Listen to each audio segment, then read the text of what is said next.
Welcome back to Garage Outdoors on Garage Matters. Today we'll be doing a review on a 17-foot Grizzly tracker. So come on over here and let me tell you all about this little boat.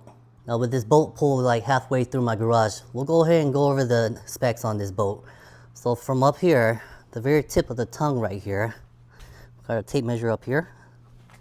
Starts right here, and we'll go all the way to the end of the boat right here. So very end of the motor. So all the way to the tip of the motor right here, where the prop's at, it is roughly around 22 feet long. So it's about 22 feet long. So if you're looking for a smaller boat to fit inside your garage, height wise, it will fit. I had no issues backing this up. I didn't have to air down the tires or anything. All right, with this tape measure spread across the beam of this boat right here, I'm gonna come right here, and it's roughly about 6 feet, and we're gonna say about maybe 6 feet 6 inches wide.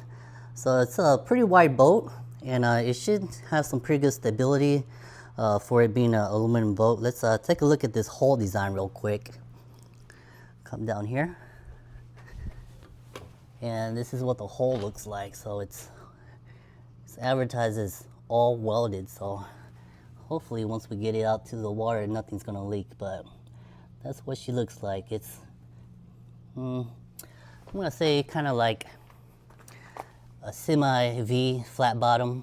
You got a little V going right here, but then once you get down here it's pretty much flat bottom, but it does have these strakes right here too. I guess these strakes are supposed to help provide stability on the water as well too, so that's kind of nice that they incorporated these on the underside of this hull right here. Alright, so as far as build quality, it seems like it's pretty hollow. And while we're up here at the front, we'll take a look at this trailer setup. So this trailer, it's got it hooked up under here. So it comes with a 4-pin connector right here. So it doesn't come with the 7-pin. But yeah, there's no brakes on this trailer at all. I had no issues towing this boat with my Frontier. No issues at all. So even though there's no trailer brakes on here, this boat and trailer combination, my best guess is probably maybe about 2,000 pounds, no more than 2,000 pounds. I wouldn't guess, maybe 25 at the max, but no issues at all. It does come with a winch, spare tire right here, and then take a look at the rest of the trailer right here. These tires, they look like they're riding on, okay, we'll come down here. It tells us down here. Alright, ST185 13s. So they're riding on 13-inch rims right here. Now on the other side of this trailer, looks like it's just a single leaf spring right here, single axle trailer. And then yeah, there's not really much to show you guys on here, but this is just a single axle leaf spring trailer. And what I did notice is that, we'll come back over to the other side. So I'm gonna put some gloves on, but I'm gonna pop this open. But usually there's a Zerk fitting in here, a grease fitting that you can use to lubricate the bearings inside of here. So let me grab some gloves and a flathead screwdriver, pop this out and show you guys. All right, I got my flathead screwdriver. I'm just gonna pop this out. This should just come right out. Alright, just like that. And let's see, yep, so there is one little grease fitting in here. And for like annual maintenance, all you really want to do is just get a grease gun and hit this little fitting right here once a year. And once you're done lubing this fitting up, you're just going to put this back on, and it's really easy to put back on. You just go like this and it goes right back on. And all that grease, the more grease that you pack in there, I like packing a lot of grease. That way, once this trailer is in the water, none of that water is going to be able to like make its way inside the bearings. So that grease is going to help keep the water from entering inside these bearings right here. And then we'll come around to the end of this trailer right here. So this trailer does have these guides right here. So I like trailers that have these guides. It makes loading the boat so much easier when you're trying to like load the boat on the water. Back here, I'm not sure if these lights are LED or not. They're probably just your standard halogen bulbs.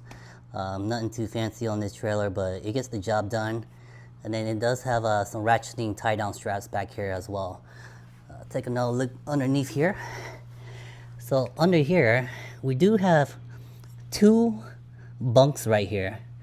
So let's get a closer look at these bunks right here. Now under here, you can see these bunks are welded right onto this cross beam right here. So some trailers, they have adjustable bunks, but for this trailer, there's no adjustment as far as being able to adjust these bunks.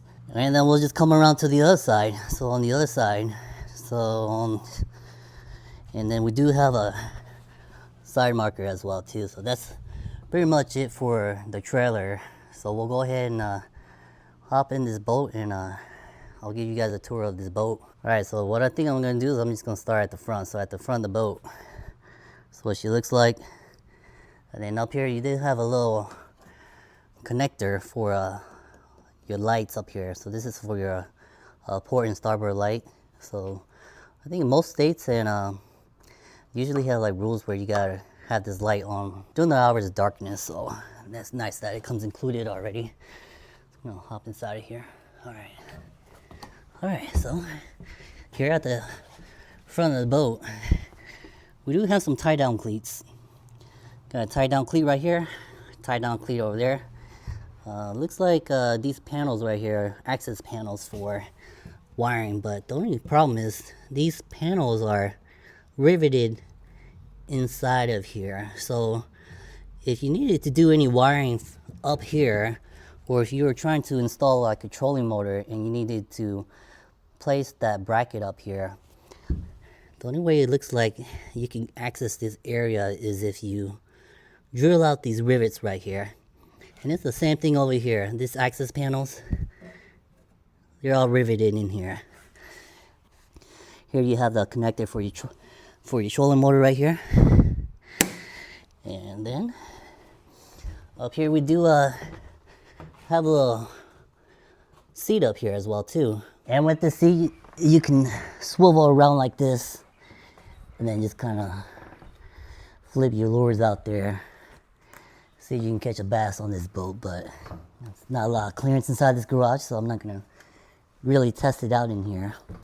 But it is nice that it does come with a seat in here with this base plate already pre-installed. So up here, do have a lockable storage compartment as well too. Go ahead and pop this open. And in here right now, I'm just keeping safety equipment, some extra dock lines, lifesavers, flotation devices. And then you also want to have like a throw cushion as well too. Dock lines, but take a look in there.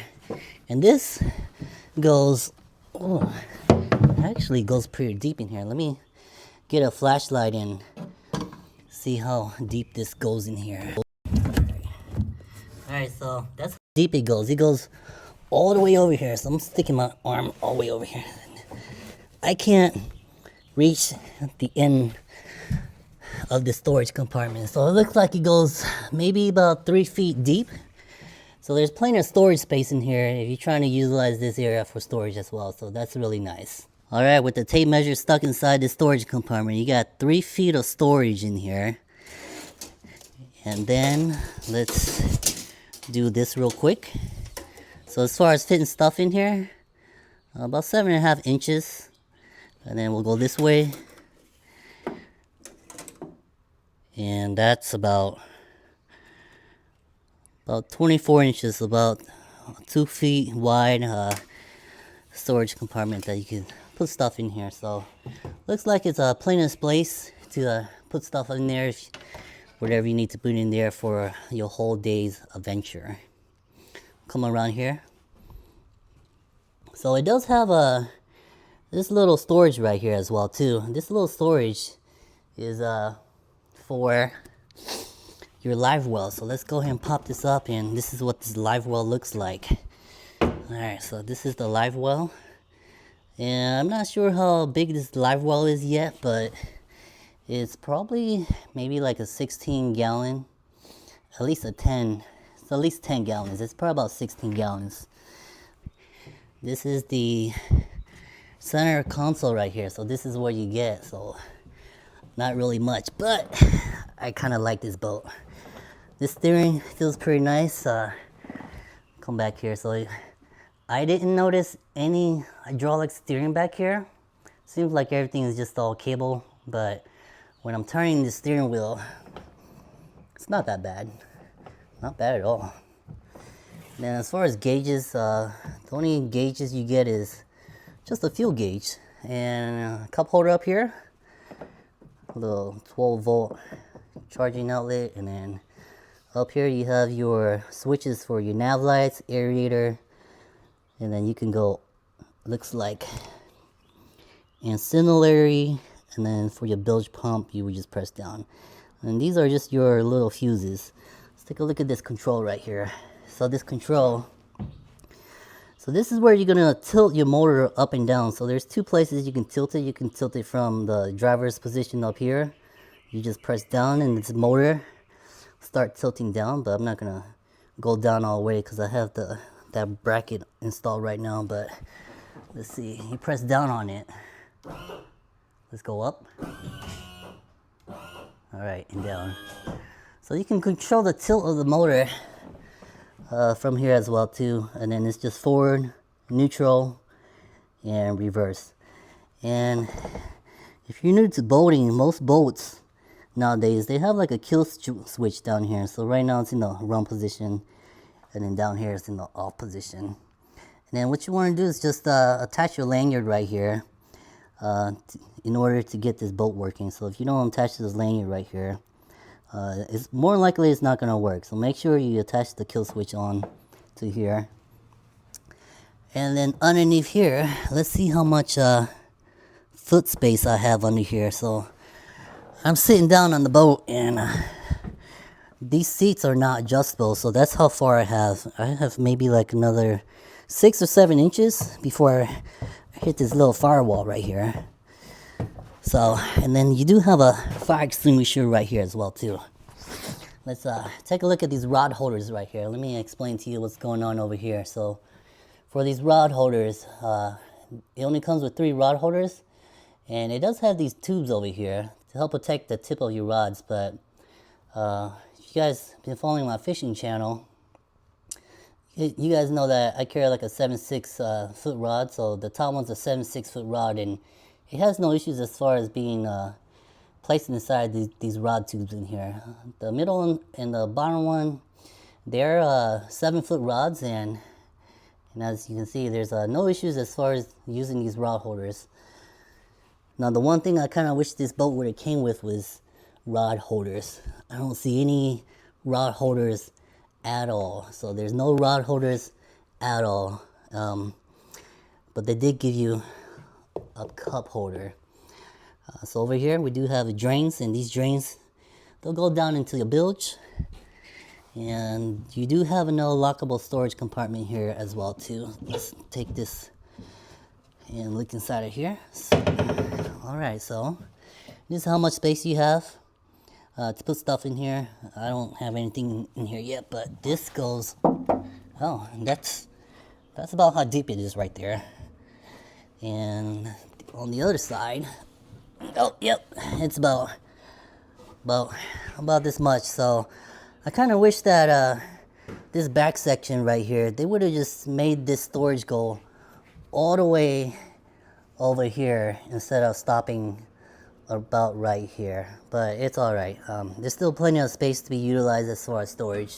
And then back here we do have the filler for the gas. Back here we do have another base plate for your seat. If you wanted to move the seat from the front to the aft, you just unscrew it, stick it in here.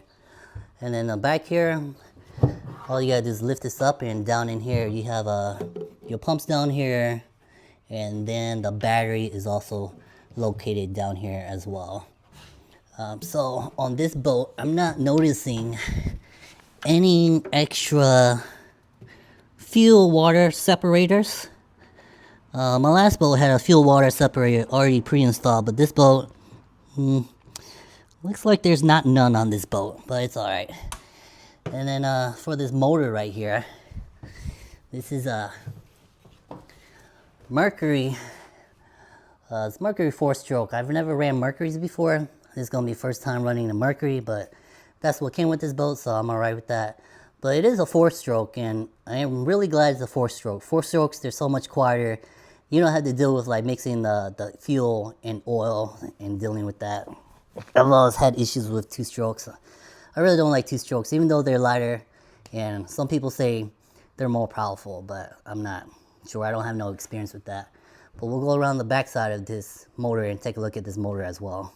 Alright, so this motor is 75 horsepower, and for a 17-foot aluminum boat, that's about, so from here to here, I'm gonna say about 5-foot running surface down here, and considering it's like a flat bottom, 75 horsepower for this light aluminum boat is plenty of power. And even though it doesn't have a speedo, I'll see if I can find like a GPS app on my phone, and once we get on the water, and see how fast this boat actually goes. Alright, in order to trim this motor from the back here, there's a little switch right here. All you gotta do is just press up or down. It says trim on it. So we're gonna press it up. Alright, so once that support bracket is gone, well, released, we can trim it back down.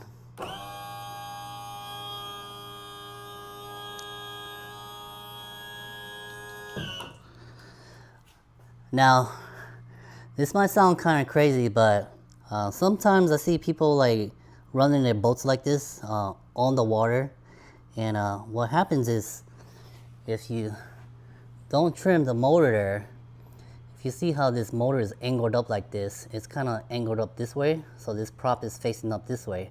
So what's going to happen is the bow of the boat is going to be pushing down into the water, which is, I guess it's okay if you're in really rough, choppy water, but the waves aren't really that high.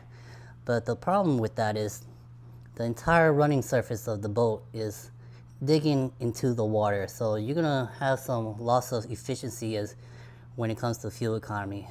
The ultimate goal is to keep the hull out of the water as much as possible. So we'll go ahead and trim this motor back up to what I think is properly being trimmed.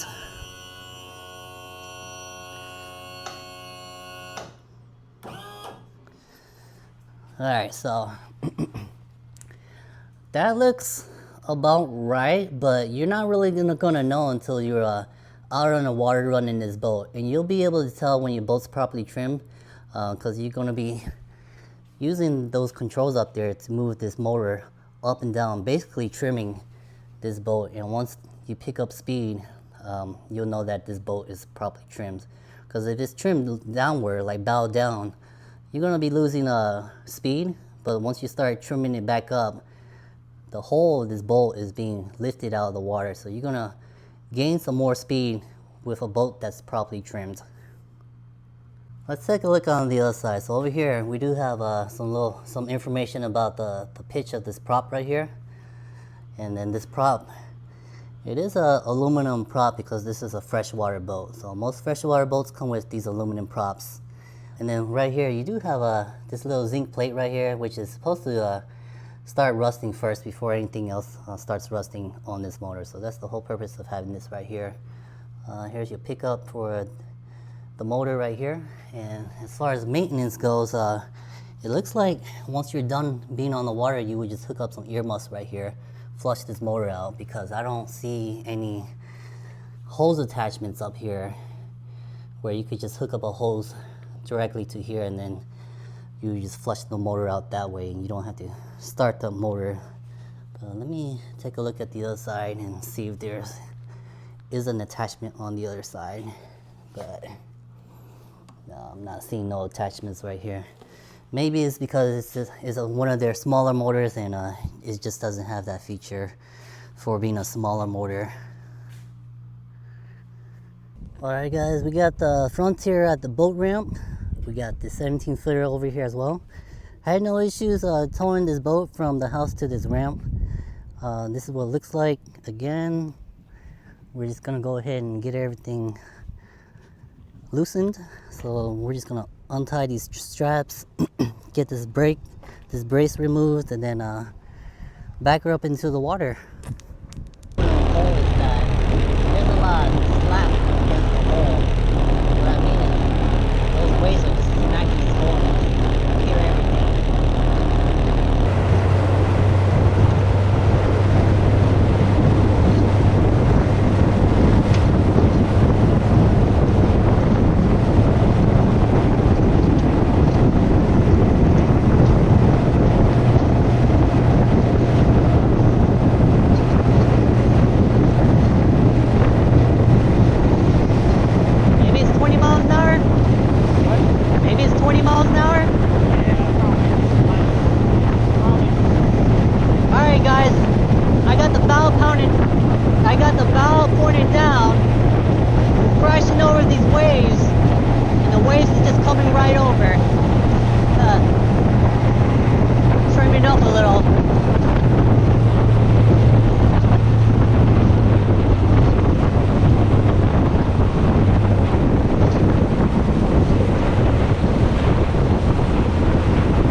Alright guys, we're anchored up since I don't have a spot lock trolling motor. Good old school anchor hooked onto this cleat right here. So I let out maybe about 100 feet of line. As you can see, it's kind of windy. So looks like there's two other boaters out there, and then we're like the only boat out here. So again, since this boat doesn't have a fish finder, I don't really know where to go to fish, but I'm gonna fish along this shoreline right here because I know there's fish down around here somewhere. I don't know if they're down there, but we're gonna try.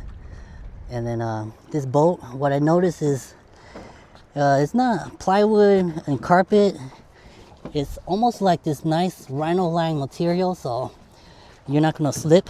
But the bad thing, all this is aluminum, so if you drop a sinker, you're gonna scare all the fish down below you. They're gonna hear everything up here. But the good thing about this boat is it's really easy to clean. You just gotta hose it down. You don't have to worry about the carpet getting old, dirty, stinky, fish slime. It's really simple, utilitarian boat. So I've got my rod right here. I'm gonna get bait up and toss back in there. Let me show you my rig real quick. So since it's windy, I am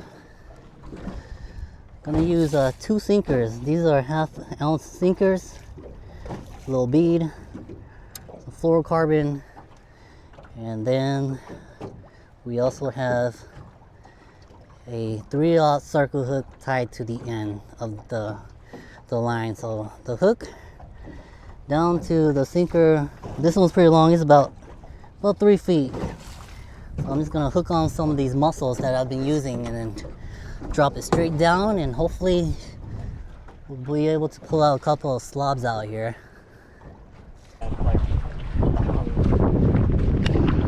Alright guys, I don't know if you guys can see this, but got a bait right here, and I'm just gonna drop it straight down and see if we catch any fish. This reminds me of bottom fishing when I was back in Florida. I'll just come out to the middle of the ocean and find some structure and then just drop it straight down. I'm gonna do the exact same thing here. Alright, straight down. Now what you can do is lift the rod tip up and down, and you can feel the sinker hitting on the bottom of the floor. Now the advantage of being on a boat compared to being on shore is that when you're on a boat and you're fishing like this, you can pick the sinker off the ground, kind of like how I'm doing right here, lifting the rod tip nice and slow, about a foot, and then I'm dropping it back down. And that motion is going to cause dirt to get kicked up from the bottom all that dirt being kicked up is gonna help attract the fish to like come over here. So hopefully these saltwater tactics is gonna work on this freshwater lake.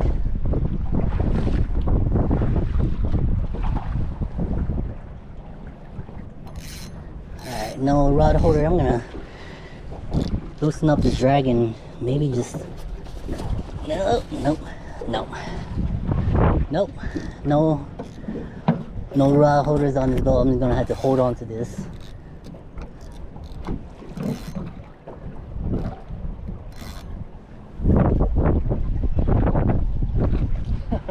No rod holders. So sad. I can't even prop it down anywhere. Try popping one of those holes. Oh no, it's all right. Unless you want to put it right there. Nah, it doesn't. Is it gonna come out? Oh yeah, it's gonna come out. Oh, there we go. All right, guys. I don't know if you can see this, but I've got my rod holder now. Basically, all I did was just stick the butt of the rod underneath the seat cushion. Now my rod's just hanging perfectly right over the side of the boat. So that's my rod holder. Alright, I'm gonna try this.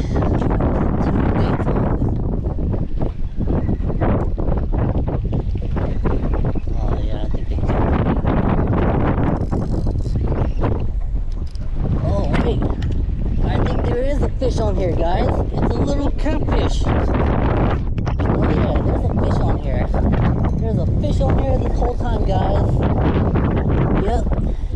There we go. Skunk off the boat now, guys. Check this out. We've got this catfish. This guy's pretty clean. Looks like maybe 14-inch catfish. I'm gonna go ahead and get this catfish.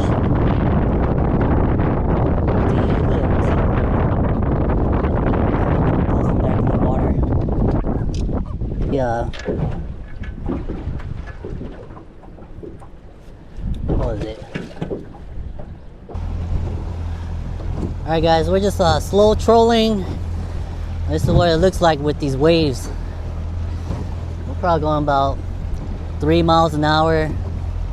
Not fast at all, but this is can give you an idea of how this boat handles in this choppy weather.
riding with your dad, riding in the boat with your dad. Yeah. And my dad was there, and your dad was like Parking on the boat, on the dock, and I had my hand like this. They got my finger between the dock and the Oh, yeah. boat, and I was like, You gotta be careful. not doing that again, ever again. I got struggling. This guy better move out of our way.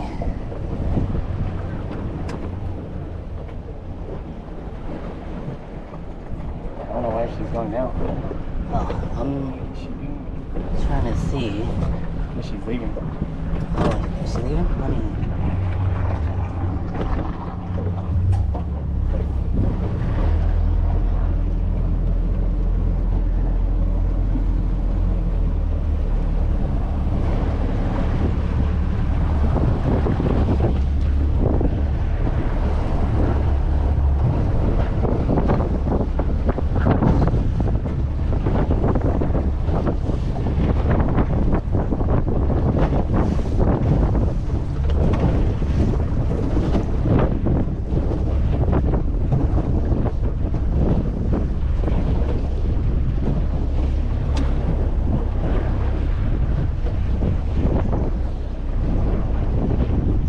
Hopefully this goes smooth because it's been a while, but I think the trailer's in the right spot. It just doesn't have like those extra bunks. The long prongs on the side, so It does. It's just it's a flat bottom boat, so like it doesn't have 4 bunks. It's just 3 bunks. Let's see.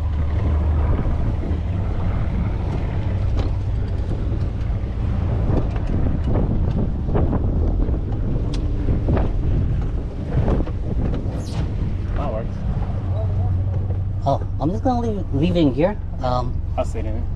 Yeah, and I'll tell you when to turn it off. I just leave it in gear, that way it doesn't float away.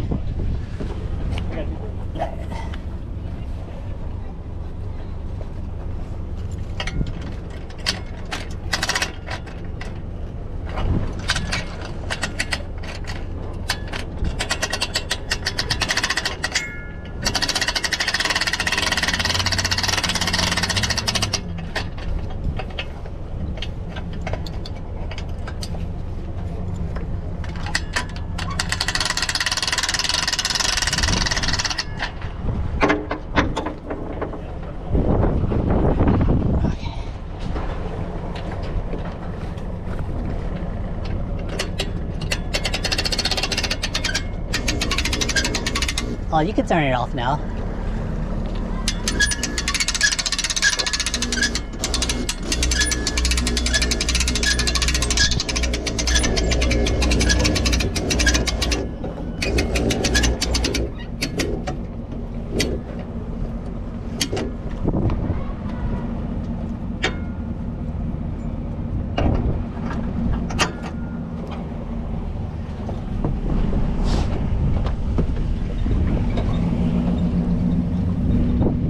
Is it off? Yeah. Okay. Just in case, yeah. Alright. Just in case you go backwards, I won't be in the water. Let me hold it. Oh, no, that's alright. Alright, guys, got the boat on the trailer. Shoes aren't even wet. Success.